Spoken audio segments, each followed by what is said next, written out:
গতকাল শুক্রবার মিয়ানমারের রাজধানী সহ দেশটির বিভিন্ন স্থানে দুটি শক্তিশালী ভূমিকম্প হয়েছে। এর একটি ৭.৭ মাত্রা ছিল, অপরটি ছিল ৬.৪ মাত্রার। এর উৎপত্তিস্থল মিয়ানমারের মান্দালয়।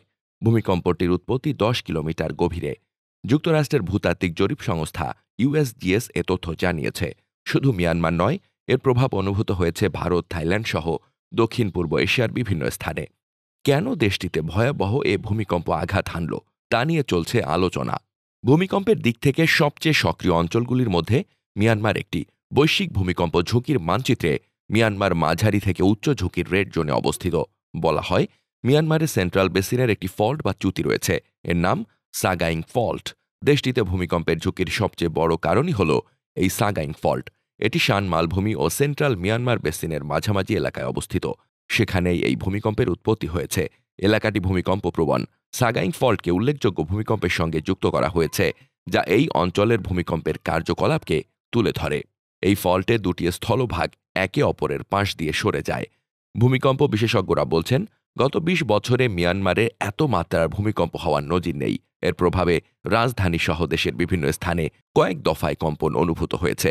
এর পরাঘাত বা আফটার শক আরও হতে পারে।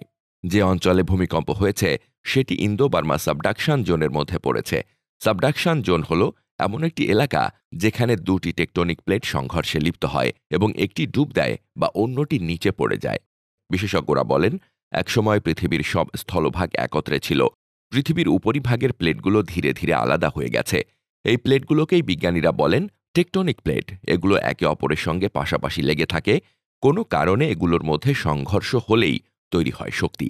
এই শক্তি সিসমিক তরঙ্গ আকারে ছড়িয়ে পড়ে।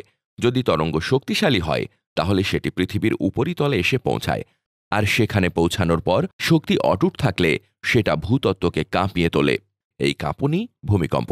এই প্লেটের নানা ভূগর্ভস্থ চ্যুতি রয়েছে, সেগুলোই ভূমিকম্পপ্রবণ এলাকা হিসেবে চিহ্নিত হয়ে থাকে। একটি প্রধান চ্যুতি প্রধান ভারতীয় প্লেট এবং সুন্দা প্লেটের মধ্যে মহাদেশীয় ডান পার্শ্বীয় রূপান্তর চ্যুতি। এটি মিয়ানমারের মধ্য দিয়ে প্রায় ১,২০০ কিলোমিটার বিস্তৃত। Desk report, বার্তাবাজার।